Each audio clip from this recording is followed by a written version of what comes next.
નમસ્કાર મિત્રો, દેશ અને દુનિયાના સૌથી મોટા સમાચારમાં આપનું સ્વાગત છે। તો આજના તાજા સમાચાર મેળવવા માટે વિડીયોને અંત સુધી જોતા રહો અને આવા જ દરરોજના સમાચાર સૌથી પહેલા મેળવવા માટે આ ચેનલને સબસ્ક્રાઇબ કરવાનું ના ભૂલતા। तो मित्रों आज प्रथम समाचार विषय बात करें तो गुजरात राज्य में हवे ચોમાસાને લઈને મોટી અપડેટ સામે આવી। ગુજરાત રાજ્યમાં મિત્રો ધોધમાર અતિ ભયંકર વરસાદના રાઉન્ડો આવ્યા, જેમાં 33 ઇંચના વરસાદ પછી હવે વરસાદનો ગુજરાતમાં વિરામ જોવા મળશે અને ચોમાસાની વિદાયને લઈને પણ મિત્રો તારીખો સામે આવી। વાત કરીએ તો મિત્રો ગુજરાતમાં ચોમાસાના આ સિઝનનો એક પછી એક જે વરસાદી રાઉન્ડ આવી રહ્યો છે તેમાંથી હવે તમને રાહત મળશે। એક મોટો રાઉન્ડ મિત્રો 8 તારીખ આસપાસ જોવા મળ્યો ગુજરાત રાજ્યમાં, જેને કારણે ચારો દિશા તરફ હાહાકાર મચી ગયો। હજુ પણ મિત્રો ગુજરાતમાં પૂર જેવી પરિસ્થિતિ મધ્ય ગુજરાત અને ઉત્તર ગુજરાતમાં છે, પાણી ઉતર્યા નથી, પરંતુ રાહત ભર્યા એ સમાચાર કે હવે 15 થી 16 સપ્ટેમ્બર સુધી મિત્રો તમને કોઈ મોટો વરસાદ જોવા નહીં મળે। એટલે કે 15 થી 16 તારીખ સુધી જે છે તે વરસાદનો વિરામ ગુજરાતમાં રહેશે। વરાપ નીકળશે તો ખેડૂતો પણ ખેતીને લગતા કામો કરી શકશે। અને મિત્રો તમને જણાવી દે તો હજુ પણ ચોમાસાની વિદાય થઈ નથી। 15 અને 16 તારીખ પછી એક નાનકડો વરસાદનો રાઉન્ડ અને ફરી પાછું નવરાત્રી ઉપર 25 થી 30 તારીખ વચ્ચે એક જોરદાર વરસાદનો રાઉન્ડ આવવાનો છે અને નવરાત્રી પૂરી થયા પછી ગુજરાતમાંથી ચોમાસું વિદાય લેશે તેવું મિત્રો અપડેટ અનુસાર સામે આવ્યું। તો ત્યાર પછીના મહત્વના સમાચાર મિત્રો જોઈએ તો દૂધના ભાવમાં થયો ઘટાડો, દિવાળી પહેલા મળી મોટી ભેટ, ખાસ મોટા સમાચાર। જ્યાં દર્શક મિત્રો કેટલાક કેન્દ્ર સરકારના જીએસટી કાઉન્સિલને લઈને મિત્રો જે હમણાં જીએસટી માંથી રાહત આપી છે અને સરકારે ઘણી બધી વસ્તુઓમાં જે જીએસટી ઘટાડીને લોકોને રાહત આપી છે તેના ભાવ ઘટાડા તમને 22 તારીખથી એટલે કે પહેલી નવરાત્રીથી જોવા મળવાના છે। તેની અંદર મિત્રો જો તમે અમૂલ અને બીજી પણ મિત્રો મધર ડેરીનું દૂધ વાપરો છો તો તમારા માટે ખૂબ જ મોટી ખુશખબર। હવે તમને જે દૂધ છે તેના ઉપર લાગતો 5% જીએસટી દૂર કરવામાં આવશે, જેનાથી પહેલા નોરતાથી 22 સપ્ટેમ્બરથી જે છે તે આ ભાવો લાગુ કરવામાં આવશે। આ નિર્ણયના લઈને મિત્રો અમૂલ અને મધર ડેરી જેવી મોટી જે કંપનીઓ છે તેના દૂધ સસ્તા થશે અને 1 લીટર મિત્રો જે છે તે તમને 3 થી 4 રૂપિયાનો સીધો ઘટાડો, સીધો ફાયદો થશે। અને માત્ર દૂધ નહીં મિત્રો ઘણી બધી વસ્તુઓના ભાવ ઘટી રહ્યા છે। ટૂંકમાં ઘરે આપણે જે વસ્તુનો ઉપયોગ કરીએ છીએ, ખાવા પીવામાં ઉપયોગ થાય છે, મોટા ભાગની વસ્તુઓ પર સરકારે જીએસટી ઘટાડ્યો છે, તો દિવાળી પહેલા તમને ઘણી બધી રાહત મળશે। તો ત્યાર પછીના મહત્વના સમાચાર મિત્રો જોઈએ તો ગુજરાતનો ડંકો આખી દુનિયામાં વાગી રહ્યો છે। મોટા સમાચાર સર્વે અને આંકડાઓ સામે આવ્યા તે અનુસાર જાણીએ તો મિત્રો ગુજરાત રાજ્ય જે છે તે ભારતનું સૌથી મહત્વપૂર્ણ અભિન્ન અંગ ગણવામાં આવે છે, કારણ કે ભારતની ઘણી બધી ઇન્ડસ્ટ્રી જે છે તે ગુજરાતમાં ચાલે છે। તેમાંથી મિત્રો પહેલા નંબર જે આંકડો સામે આવ્યો તો ભારતમાં વેચાતા 70% જીન્સ એટલે કે મિત્રો જે જીન્સના પેન્ટ છે આખા ભારતમાં જે વેચાઈ રહ્યા છે તેના 70% ગુજરાતમાં બને છે। બીજા નંબર ઉપર મિત્રો બજારમાં વેચાતા જે પણ સીવણ મશીનો છે એટલે કે સિલાઈ માટે જે મશીનો વાપરવામાં આવે છે તે 90% એટલે કે કહી શકો કે બધા જ મશીન ગુજરાતમાં બને છે। ત્રીજા નંબર ઉપર મિત્રો મીઠા સિવાય ખાવામાં સ્વાદ આવતો નથી, 78% મીઠું આખા ભારતનું ગુજરાત આપે છે। અને ભારતમાં મિત્રો તમને જણાવી દઈએ તો ટોટલ 170 અબજપતિઓ છે, અબજોપતિઓ છે, તેમાંથી 86 અબજોપતિઓ ગુજરાતના છે, ગુજરાતી છે। અને મિત્રો પાંચમો સૌથી મોટો આંકડો દુનિયાની અંદર જે હીરા છે, 72% હીરા જે છે તે મિત્રો ગુજરાતમાંથી બહાર નીકળે છે। તો મિત્રો આનાથી તમે જાણી શકો કે ગુજરાતનો ડંકો દુનિયાભરની અંદર છે। કાપડ ઉદ્યોગથી લઈને હીરા ઉદ્યોગથી લઈને બધા જ ઉદ્યોગોમાં અબજોપતિના લિસ્ટમાં પણ મિત્રો જે છે તે ભારતના જેટલા અબજોપતિઓ છે તેમાંથી 40% અબજોપતિઓ જે છે તે ગુજરાતમાંથી આવે રહ્યા છે। તો ત્યાર પછીના મહત્વના સમાચાર મિત્રો જાણીએ તો ખેડૂતોની વહારે આવ્યું કિસાન સંઘ। હવે જે પાક નુકસાની થઈ છે વરસાદને લઈને તેમાંથી રાહત આપવામાં આવશે, સહાય મળશે। મિત્રો તાજેતરમાં જે ભારે વરસાદો પડ્યા, બનાસકાંઠામાં 45 ઇંચ વરસાદ પડ્યો, કચ્છમાં 30 ઇંચ વરસાદ પડ્યો અને તેની સિવાય પણ મિત્રો ઘણા બધા જિલ્લાઓની અંદર પૂરની પરિસ્થિતિને કારણે ખેડૂતોને અબજો રૂપિયાનું નુકસાન ગયું છે। ત્યારે હવે સરકાર તરફથી મિત્રો સહાયની માગણી ઉઠી છે। કિસાન સંઘ ખેડૂતોની વહારે આવ્યું છે। આ પરિસ્થિતિને ધ્યાનમાં રાખીને મિત્રો ભારતીય કિસાન સંઘે તાત્કાલિક રાહત આપવા અને સહાયને લઈને જાહેરાત કરવા માટે સરકારને રજૂઆત કરી છે। કિસાન સંઘના મહામંત્રી આર.કે. પટેલના જણાવ્યા અનુસાર વરસાદથી ખેડૂતોને જે પણ નુકસાન થયું છે, ખેતરોમાં પાકો ધોવાયા છે, તેને કારણે તેમને જે કંઈ પણ નુકસાન ગયું છે તેમને સરકાર સહાય આપે તેવી માંગણી ઉઠાવી છે। અને ખેડૂતોને પણ મિત્રો જે છે તે દર વર્ષની જેમ આ વખતે પણ મેઘરાજાએ નાખુશ કર્યા છે અને જે લાખો રૂપિયાનું નુકસાન ગયું છે, અત્યારે અમુક ગામડાઓમાં તો મિત્રો ખેતરમાં 2-3 ફૂટ પાણી ભરાયા છે, તો બધી જ નુકસાની સરકાર આપે તેવી ખેડૂતો માંગ કરી રહ્યા છે। તો મિત્રો તમારે કેટલું નુકસાન ગયું છે કોમેન્ટમાં લખીને જણાવી દેજો। તો ત્યાર પછીના મહત્વના સમાચાર ભારતની અંદર અને ખાસ તો ગુજરાત રાજ્યમાં જે હેલ્મેટની લહેર ચાલી રહી છે તેમાંથી મોટી મુક્તિ હવે મળી છે. હેલ્મેટ પહેરવાને લઈને થોડી રાહત હવે મળી છે. કારણ કે મિત્રો તમે જાણો છો કે અત્યારે જે છે તે રાજકોટ અને બીજા પણ ઘણા બધા જિલ્લાઓની અંદર શહેરોની અંદર ગુજરાતમાં હેલ્મેટ ફરજિયાત કરવામાં આવ્યું છે. ત્યારે રાજકોટ શહેરમાં મિત્રો હેલ્મેટના કાયદાથી લોકોએ એટલો હોબાળો મચાવ્યો કે મિત્રો સરકારને નિયમ ફેરવવો પડ્યો. શહેરની અંદર મિત્રો હેલ્મેટના કાયદાની કડક અમલવારીના પ્રથમ દિવસે જ વાહન ચાલકોમાં પ્રચંડ રોષ ફાટી નીકળ્યો. ત્યાર પછી પોલીસ અને વાહન ચાલકો વચ્ચે ઠેર ઠેર બબાલ થતા રાજ્ય સરકારે આખરે નરમ વલણ અપનાવ્યું અને આગામી 2 મહિના સુધી હવે હેલ્મેટની કડક અમલવારી મોકૂફ રાખવાનો નિર્ણય લીધો. એટલે કે 2 મહિના રાહત મળી છે લોકોને. હવે મિત્રો પોલીસ દંડ નહીં વસૂલે પરંતુ હેલ્મેટ પહેરવા અંગે જાગૃતિ જરૂર ફેલાવશે. જો કોઈ વ્યક્તિઓએ હેલ્મેટ નહીં પહેર્યું હોય તો કોઈ કરશે નહીં, પરંતુ જો વ્યક્તિએ હેલ્મેટ પહેર્યું હશે તો તેને ફૂલ આપીને સન્માનિત કરશે. તો ત્યાર પછીના મહત્વના સમાચાર મિત્રો જાય તો દરેક રાશન કાર્ડ ધારકો સાવધાન થઈ જજો. દંડ ફટકારવામાં આવશે અને જેલમાં પણ જવું પડી શકે. જે હા દર્શક મિત્રો, રેશન કાર્ડને લઈને મોટા સમાચાર સામે આવી રહ્યા છે, જાણવું જરૂરી. જો મિત્રો કોઈ વ્યક્તિ લાખોમાં કમાણી કરે છે, લાખોમાં આવક ધરાવતા વ્યક્તિ છે, તો મિત્રો તે રેશન કાર્ડનો યુઝ કરી શકતા નથી. કારણ કે રેશન કાર્ડ જે છે તે માત્ર ને માત્ર સરકારે ગરીબો માટે જ બનાવ્યું છે. તો જો કોઈ વ્યક્તિ લાખોમાં કમાણી કરી રહ્યો હોય તો રેશન કાર્ડ વાપરવું નહીં. જો રાશન કાર્ડ વાપરશે તો તેને ભારે દંડ અને સજા બંને થઈ શકે.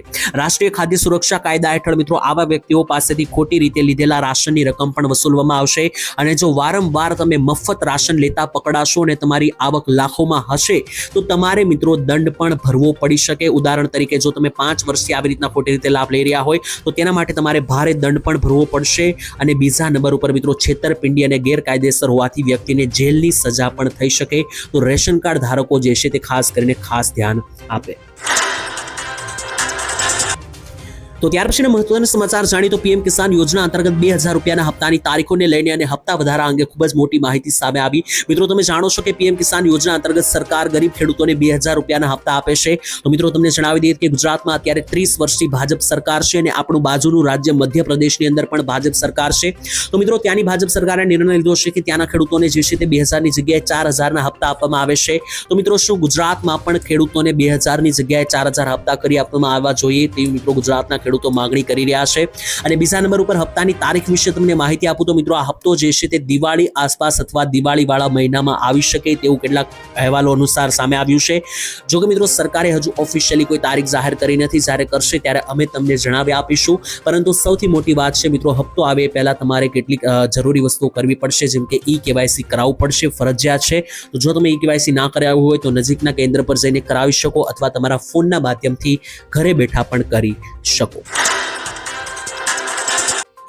તો ત્યાર પછીના મહત્વના સમાચાર જાણીએ તો મોદીજીની દેશવાસીઓને મોટી અપીલ, નવરાત્રી અને દિવાળી પહેલા આટલું જરૂર કરજો તેવું કહેવામાં આવ્યું. જ્યાં દર્શક મિત્રો તમે જાણો છો કે ભારત અને અમેરિકા વચ્ચે બબાલો ચાલી રહી છે, ઘણા બધા મહિનાઓથી જે છે તે સંબંધો બગડી રહ્યા છે. ત્યારે મિત્રો મોદીજીએ જે છે તે ખાસ કરીને દેશવાસીઓને અપીલ કરી કે નવરાત્રીથી દિવાળી સુધી જે કંઈ પણ મેળાઓના આયોજન કરશે, જે કંઈ પણ વસ્તુઓ તમે ખરીદશો તો પ્લીઝ ભારતમાં બનેલી વસ્તુઓ વાપરજો, ભારતના લોકોને ફાયદો થાય તેવું કરજો. એટલે કે મિત્રો જ્યારે તમે દિવાળી કે નવરાત્રીની ખરીદી કરવા જાવશો ત્યારે જે પણ વસ્તુ તમે ખરીદો તે મિત્રો ભારતની ખરીદજો. એટલે કે મેક ઇન ઇન્ડિયા, એટલે કે જે વસ્તુ ભારતમાં બનેલી હશે તેવી વસ્તુઓ જ ખરીદજો. બહારની અમેરિકા કે કોઈ પણ અન્ય દેશમાંથી મિત્રો જે વસ્તુ આવે છે તે ખરીદતા નહીં તેવું પણ મિત્રો ખાસ કરીને હું જણાવી રહ્યો છું. જો કે મોદીજીએ કોઈ દેશનો ઉલ્લેખ નથી કર્યો. મોદીજીએ જણાવ્યું કે ભારતમાં બનેલી વસ્તુ વાપરવી જોઈએ જેનાથી ભારતને ફાયદો થાય અને આપણો દેશ આગળ વધે. કારણ કે મિત્રો અમેરિકા જેવા દેશોને એવો ઘમંડ છે કે તેના વગર વિશ્વ ચાલી શકતું નથી, પરંતુ ભારત આખો 140 કરોડ લોકો ધરાવતો દેશ છે. જો આપણે આપણા લોકોની સાથે રહીશું અને આપણા દેશમાં બનેલી વસ્તુઓ વાપરશું તો ભારતને આખરે કોઈ રોકી શકે તેમ નથી. તો ત્યાર પછીના મહત્વના સમાચાર જાણી લઈએ તો આ વર્ષના દિવાળી વેકેશનની તારીખો જે છે તે જાહેર થઈ ચૂકી છે. તેને આધારે તમે તમારી ટિકિટો બુક કરાવી શકો, તૈયારીઓ કરી શકો. જ્યાં દર્શક મિત્રો જણાવી દઈએ તો દિવાળીને હવે હદ મારીને 1 મહિનાની રાહ છે. તેની પહેલા જણાવી દઈએ તો મિત્રો બધા જ નોકરી, ધંધા, ઉદ્યોગ અને તારીખો જાહેર થઈ છે વેકેશનની, શાળાઓની પણ. તેના વિશે વાત કરીએ તો ગુજરાત માધ્યમિક અને ઉચ્ચતર માધ્યમિક શિક્ષણ બોર્ડ દ્વારા શૈક્ષણિક વર્ષ 2025ના દિવાળી વેકેશનની તારીખો જાહેર કરવામાં આવી. તે મુજબ મિત્રો સત્ર 15 ઓક્ટોબર સુધી ચાલવાનું છે. ત્યાર પછી 16 તારીખથી મિત્રો જે છે તે 5 નવેમ્બર સુધી 21 દિવસનું દિવાળી વેકેશન આપવામાં આવ્યું છે. હવે મિત્રો દિવાળી અહીંયા 20 તારીખે છે, એટલે કે દિવાળીના જસ્ટ 4 દિવસ પહેલા વેકેશન આપવામાં આવ્યું છે. એટલે કે મિત્રો 16 તારીખથી લઈને 16 ઓક્ટોબરથી લઈને 5 નવેમ્બર સુધીનું દિવાળી વેકેશન રહેશે 21 દિવસનું. આ મિત્રો શાળાઓ તરફથી જાહેર કરવામાં આવી છે તારીખો. ત્યાર પછી નોકરી ધંધાની મિત્રો વાત કરીએ તો તમને જણાવી દઈએ તો શાળાની જે તારીખો હોય છે એની આસપાસ જ નોકરી ધંધાનું પણ વેકેશન હોય છે. તો તમે માંડીને ચાલો કે 15 ઓક્ટોબરથી લઈને 5 નવેમ્બર સુધી જે છે તે આ 20 થી 21 દિવસનું દિવાળી વેકેશન તમને મળશે. આના આધારે તમે જે છે તે ટિકિટો બુક કરાવી શકો અને તમારી તૈયારીમાં રહો. તો ત્યાર પછીના મહત્વના સમાચાર મિત્રો જોઈએ તો ખરાબ રોડ રસ્તાઓને અંગે મોટી ગરમાગરમી જોવા મળી અને વિધાનસભામાં પણ મોટી જાહેરાતો અને વિરોધ પ્રદર્શન કરવામાં આવ્યું. ત્યારે મિત્રો ગુજરાત વિધાનસભામાં આજે પહેલીવાર ગોપાલ ઇટાલિયા બેસવાના હતા. ત્યારે આ સત્રમાં મિત્રો તેઓ પહેલી વખત ભાગ લેવાના છે. ત્યારે તેમણે કહ્યું કે હું અહીંયા કોઈ પણ વિરોધ કરવા પહોંચ્યો નથી, હું તો માત્ર જનતાના પ્રશ્નો જે છે તે રજૂ કરવા માટે પહોંચ્યો છું. સાથે જ મિત્રો ગોપાલ ઇટાલિયાએ અત્યારે જે ગુજરાત રાજ્યમાં જે રોડ રસ્તાઓની હાલત છે તે લઈને પણ વાતચીત કરી અને જણાવ્યું કે ગુજરાતમાં અત્યારે રોડ રસ્તાઓની હાલત ખૂબ જ ખરાબ છે, જેના પગલે મિત્રો અહીંયા જે છે તે અમે પ્રશ્નો સાથે પહોંચ્યા છીએ તેવું પણ ગોપાલ ઇટાલિયાએ જણાવ્યું. ગુજરાતના રસ્તાઓ જે છે તે ખાડાવાળા છે, લોકો અને વાહનોને ભારે નુકસાન થઈ રહ્યું છે. ત્યારે વિકાસની વાતો કરનારા લોકોને રોડના ખાડા દેખાય તે જરૂરી છે તેવું પણ તેમણે કહ્યું. અને લોકો રસ્તાઓની હાલતથી દુઃખી છે, થાકી ગયા છે. મારા કાર્યાલયમાં પહેલા જ દિવસે જનતાનો મુદ્દો આવ્યો છે તે પણ મિત્રો તેમણે જણાવ્યું. અને મિત્રો આમ જોવા જઈએ તો એમની વાત સાચી પણ છે, કારણ કે ગુજરાત રાજ્યમાં રોડના ફાળાની અંદર એટલે કે મિત્રો તમને ના ખબર હોય તો જણાવી દઈએ કે બજેટની અંદર રોડ રસ્તાઓ સુધારવા માટે કરોડો રૂપિયાનું બજેટ ફાળવવામાં આવે છે. અને આટલા હજારો કરોડો રૂપિયા ફાળવ્યા છતાં પણ જો આપણે ખાડાવાળા રસ્તાઓમાં ગાડી ચલાવવી પડે, અકસ્માતો સર્જાય, તો આ મુદ્દે મિત્રો પ્રશ્નો ઉઠાવવા આપણી પણ જવાબદારી છે. અને ખાસ સરકાર જે છે તે રોડ રસ્તા અંગે બજેટ તો જાહેર કરે છે, પરંતુ રસ્તાઓની હાલત જે છે તે હજુ પણ કેટલાક વિસ્તારોમાં ભયંકર જોવા મળી, જેને કારણે વાહન વ્યવહાર ખોરવાયો. ત્યાર પછીના મહત્વના સમાચાર જાણીએ તો ગુજરાત રાજ્યમાં ખાસ કરીને ખેડૂતો દ્વારા મોટી માંગણી ઉઠાવવામાં આવી અને કેજરીવાલ કે જે આમ આદમી પાર્ટીના નેતા છે, લીડર છે, તે ગુજરાત પ્રવાસે છે અને ખેડૂતો માટે મોટી માંગણીઓ કરી દેવામાં આવી છે, જે ખાસ અમારે જોવી જોઈએ. મિત્રો ખેડૂતોના હિતમાં આમ આદમી પાર્ટીએ ભાજપ સરકાર પાસે 4 મોટી માંગણીઓ કરી છે. સૌથી પહેલા તો જે અમેરિકન કપાસ ઉપર ફરીથી 11% આયાત ડ્યુટી લાદવી જોઈએ તેવું કહેવામાં આવ્યું. અને ભારતીય ખેડૂતોના કપાસના ભાવ પણ MSP જે છે તે 2100 રૂપિયા પ્રતિ મણ આપવી જોઈએ. એટલે કે કપાસના ભાવ 2100 રૂપિયા કરવા જોઈએ તેવી માંગણી જે છે તે ખેડૂતો માટે આમ આદમી પાર્ટી દ્વારા કરવામાં આવી. બીજા નંબર ઉપર કપાસ પણ મિત્રો 2100 રૂપિયા પ્રતિ મણ ખરીદવો જોઈએ. અને બીજા નંબર ઉપર ખેડૂતોને ખાતર બિયારણ ઉપર સબસિડી આપવી જોઈએ, જેથી ખેડૂતોને રાહત મળી શકે. આટલી માંગણીઓ આમ આદમી પાર્ટી દ્વારા કરવામાં આવી ખેડૂતો માટે. અને બીજી પણ માંગણી કરવામાં આવી કે અત્યારે અમેરિકા દ્વારા જે ટેરિફો લગાવવામાં આવ્યા, ત્યાર પછી હીરા અને કાપડ ઉદ્યોગમાં જે મંદીનો માહોલ છે તેની વચ્ચે કપાસના ખેડૂતો ઉપરાંત સુરતના હીરાના કારીગરોની પણ વાત તેમણે કરી. સુરતની અંદર હીરાના કારીગરોમાં બેરોજગારીનો માહોલ વધ્યો છે, લોકો પોતાની નોકરીઓ ગુમાવી રહ્યા છે, કારણ કે મંદીનો માહોલ છે. તેની વચ્ચે હીરાના કારીગરોના સંતાનો છે, તેની શાળાઓની ફી ભરવાના પણ પૈસા નથી, તેમને પણ રાહત આપવી જોઈએ તેવું પણ મિત્રો કેજરીવાલે ગુજરાત પ્રવાસે જણાવ્યું. તો ત્યાર પછીના મહત્વના સમાચાર મિત્રો જાણીએ તો મોદી સરકાર દ્વારા મોટી જાહેરાત કરવામાં આવી. મોદીજીએ ખુદ મિત્રો મોટો ફેસલો કર્યો અને જણાવ્યું કે ભારત દેશની અંદર બધાને મળશે પોતાનું મકાન. મિત્રો લોકોને સંબોધન આપતા પ્રધાનમંત્રીએ કહ્યું કે મારો એક સૌથી મોટો સંકલ્પ હજુ અધૂરો છે. જ્યાં સુધી દરેક ભારતીય જરૂરિયાતમંદ વ્યક્તિને પોતાનું કાયમી ઘર ન મળે ત્યાં સુધી હું આરામ કરીશ નહીં, તેવી પણ જાહેરાત જે છે તે પ્રધાનમંત્રી નરેન્દ્ર મોદી દ્વારા કરવામાં આવી. છેલ્લા 11 વર્ષમાં મિત્રો 4 કરોડથી વધારે ઘરો જે છે તે ગરીબો માટે સરકારે બનાવ્યા છે. અને બિહારમાં પણ કાયમી ઘર બનાવવામાં આવ્યા કે જ્યાં મિત્રો લોકોને ઝૂંપડામાં રહેવું પડતું હતું. મિત્રો તમને જણાવી દીધું, ખાસ કરીને મોદીજીએ એમ પણ કહ્યું કે ભારત દેશના તમામ લોકોને જ્યાં સુધી પોતાનું ઘર રહેવા માટે ન મળે ત્યાં સુધી હું આરામ પણ કરીશ નહીં અને બધા લોકો પાસે પોતાનું મકાન હશે. આવનારા 11 વર્ષમાં જે છે તે ખાસ કરીને ફેસલો લેવાઈ શકે અને છેલ્લા 11 વર્ષમાં 4 કરોડથી વધારે મકાન બન્યા પણ છે તેવું પણ તેમણે જણાવ્યું. તો ત્યાર પછીના મહત્વના સમાચાર મિત્રો જોઈએ તો ટૂંક સમયમાં થઈ શકે ખતરનાક યુદ્ધ, તૈયાર રહેજો. ગુજરાતના ભારતના પ્રમુખ જનરલ દ્વારા મિત્રો ચેતવણી આપવામાં આવી. જ્યાં મિત્રો ભારતીય સેનાના પ્રમુખ જનરલ ઉપેન્દ્ર દ્વિવેદીએ ગંભીર ચેતવણી આપી હતી. તેમણે મિત્રો જણાવ્યું કે તેમનું કહેવું છે કે આવનારા સમયમાં ભારતને ખતરનાક યુદ્ધોનો સામનો કરવો પડી શકે અને આગામી યુદ્ધ કોઈ એક દેશ સામે નહીં હોય, પરંતુ શક્ય છે કે દુશ્મનને બીજા દેશોનો પણ ટેકો મળી શકે. જો કે મિત્રો આર્મી ચીફે સ્પષ્ટ રીતે કોઈ દેશનું નામ નથી લીધું, પરંતુ સ્પષ્ટ સ્પષ્ટ શબ્દોમાં કહ્યું છે કે ખાસ કરીને યુદ્ધની પરિસ્થિતિ બની શકે, લોકોએ સાવધાન રહેવું જોઈએ, પરંતુ તેમના શબ્દોથી સ્પષ્ટ થયું કે પરિસ્થિતિ સામાન્ય નથી. અને આના પહેલા મિત્રો જે દેશના રક્ષા મંત્રી છે રાજનાથસિંહ, તે પણ મિત્રો રાજસ્થાન પ્રવાસે આવ્યા હતા, ત્યારે તેમણે પણ કહ્યું હતું કે 5 વર્ષ સુધીનું જો યુદ્ધ થાય ભારતનું કોઈ પણ સામે, તો તેના માટે પણ ભારત તૈયાર છે. તો મિત્રો વારંવાર જે આ યુદ્ધની માહિતી અને ચેતવણી આપવામાં આવી રહી છે, તેને જોતા એવું લાગી રહ્યું છે કે કંઈક ને કંઈક મિત્રો મોટું થઈ શકે, કારણ કે પરિસ્થિતિ જે છે તે સામાન્ય લાગી રહી નથી. તો ત્યાર પછીના મહત્વના સમાચાર મિત્રો જોઈએ તો વર્ષે મળશે 60,000 રૂપિયાની સહાય અને દર મહિને મળશે 5,000 રૂપિયાની સહાય. આ યોજનામાં અત્યારે જ અરજી કરી દેજો મિત્રો. આ યોજનાનું નામ છે અટલ પેન્શન યોજના, જેમાં 18 થી 40 વર્ષના તમામ લોકો બેંક ખાતા ધારકો છે તે આ યોજનાનો લાભ લઈ શકે. જો મિત્રો તમારી પાસે પણ બેંક ખાતું છે, આધાર કાર્ડ છે, તો તમને પણ અટલ પેન્શન યોજનામાં દર મહિને 5,000 રૂપિયાનું પેન્શન મળશે.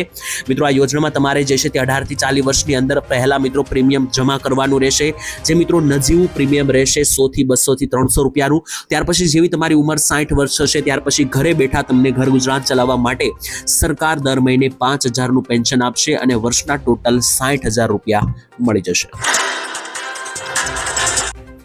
તો ત્યાર પછીના મહત્વના સમાચાર મિત્રો જોઈએ તો શું ખરેખર દેવા માફ થશે કે નહીં? દેવા માફી અંગે મિત્રો લગાતાર જે છે તે મુદ્દો વિષયમાં હોય છે, ચર્ચામાં હોય છે. ત્યારે મિત્રો તમને જણાવીએ તો બીજા રાજ્યોની જેમ ગુજરાતમાં પણ દેવા માફી કે લોન માફી કે પાક ધિરાણ લોન માફ થશે કે નહીં, તેને લઈને મિત્રો લગાતાર જે મિત્રો લોકો સવાલો પૂછી રહ્યા છે, તેના જવાબો હવે મળી રહ્યા છે. જ્યાં દર્શક મિત્રો તમને જણાવીએ દર વર્ષની જેમ આ વખતે પણ ખેડૂતોને ઘણો બધો માર પડ્યો છે, કુદરતના ફટકા પડ્યા છે અને ખેડૂતોને ભારે પાક નુકસાની ગઈ છે. ત્યારે ફરી એકવાર ખેડૂતો સરકાર પાસે મદદ માંગી છે અને જણાવ્યું છે કે સરકાર ગુજરાતમાં પણ દેવા માફી કરી આપે. ત્યારે મિત્રો તમને જણાવી દઈએ તો તેલંગાણા અને ઝારખંડની સરકારે 2023માં જે દેવા માફ કર્યા હતા, ત્યાર પછી હવે ગુજરાતમાં પણ દેવા માફ કરો તેવી માંગણી જે છે તે ઉચ્ચારી રહ્યા છે લોકો. ત્યારે મિત્રો તમને જણાવી દઈએ કે દેવા માફી અંગે ગુજરાતમાં હજુ સરકાર તરફથી કોઈ ઓફિશિયલી જાહેરાત કરવામાં નથી આવી. જો મિત્રો કરવામાં આવશે તો તમને જણાવી દઈશું, કારણ કે ગુજરાત ઉપર અત્યારે ખેડૂત દીઠ 56,000 રૂપિયાનું દેવું છે. તો મિત્રો ગુજરાતમાં ખેડૂતોના દેવા માફ કરવા જોઈએ કે નહીં, તમે શું માનો છો કોમેન્ટમાં લખી દેજો. ત્યાર પછીના મહત્વના સમાચાર જોઈ લઈએ તો જો તમે પણ સ્માર્ટફોન વાપરો છો તો અત્યારે જ સાવધાન થઈ જજો, કારણ કે નવી છેતરપિંડી ચાલી રહી છે, જે લઈને સરકાર તરફથી પણ લોકોને સાવચેત રહેવા માટે અપીલ કરવામાં આવી છે. જો મિત્રો તમે એન્ડ્રોઈડ મોબાઈલ વાપરો છો, એટલે કે iOS એટલે કે એપલ કંપની સિવાયના બીજા જો કોઈ પણ મોબાઈલ વાપરતા હોય, Samsung, Vivo, Oppo, Nokia, Realme કે રેડમીના ફોન વાપરતા હોય, તો મિત્રો તમારે સાવચેત રહેવું પડશે, કારણ કે ભારત સરકારની સાયબર એજન્સી CERT.in કરોડો વપરાશકર્તાઓ માટે એક નવી હાઈ રિસ્ક એલર્ટ જાહેર કરી છે. ચેતવણીની અંદર મિત્રો જણાવવામાં આવ્યું છે કે એન્ડ્રોઈડ સિસ્ટમમાં એક ગંભીર ખામી જોવા મળી છે, જેનો લાભ લઈને સાયબર હુમલાખોરો છે તે કરોડો રૂપિયાનું છેતરપિંડી નોંધાવી રહ્યા છે. ત્યારે મિત્રો તમને જણાવી દઈએ તો જો તમારા મોબાઈલમાં આનાથી બચવા માટે તમારે શું કરવું, તો જો તમારા મોબાઈલમાં કોઈ અજાણ્યા મેસેજ આવે તો ખોલવા નહીં, અજાણ્યા એપ્લિકેશનો પણ ફોનમાં નાખવા નહીં, અજાણ્યા ફોન અથવા અજાણ્યા ફોટા પણ આવે એ પણ મિત્રો ફોનમાં ઓપન કરવા નહીં, એટલે કે ખોલવા નહીં, કારણ કે આના માધ્યમથી તમારા ફોનને હેક કરવામાં આવી શકે. અને જો કોઈ OTP માંગે મિત્રો કોઈ પણ પ્રકારનો, તો OTP પણ આપવો નહીં, નહીતર તમારા બેંકમાં પડેલા પૈસા સાથે છેતરપિંડી થઈ શકે. તો ત્યાર પછીના મહત્વના સમાચાર મિત્રો જોઈએ તો હવે તમારું વીજળીનું બિલ 0 આવશે. જો મિત્રો તમે પણ લાઇટ બિલ ભરીને કંટાળી ગયા હોય તો આ યોજનાના ફોર્મ ભરી દેજો, જેમાં તમારું લાઇટ બિલ હવે 0 રૂપિયા આવશે. મિત્રો વીજળીના વધતા જતા બિલોથી તમે પણ જો પરેશાન હોય તો તમને આ સરકારી યોજના વિશે જરૂરથી જાણવું જોઈએ. આ યોજનાનું નામ મિત્રો તમને જણાવી દે તો ખાસ કરીને આ યોજનાનું નામ છે પ્રધાનમંત્રી સૂર્ય ઘર યોજના, જેમાં મિત્રો લોકોને વીજળી બિલમાંથી મોટી રાહત મળે છે. અને આ યોજનાની અંદર મિત્રો તમારું વીજળીનું બિલ 0 આવશે, તમે વીજળી બચાવી શકશો. સોલાર યોજના અંતર્ગત PM સૂર્ય ઘર યોજના અંતર્ગત જે છે મિત્રો હવે તમારું વીજળીનું બિલ તમારે નહીં ભરવું પડે. તો જો મિત્રો તમે પણ મફત વીજળી મેળવવા માંગતા હોય અને વીજળી બિલમાંથી છુટકારો માંગતા હોય તો તમે પણ પ્રધાનમંત્રી સૂર્ય ઘર યોજનાનો લાભ લઈ શકો.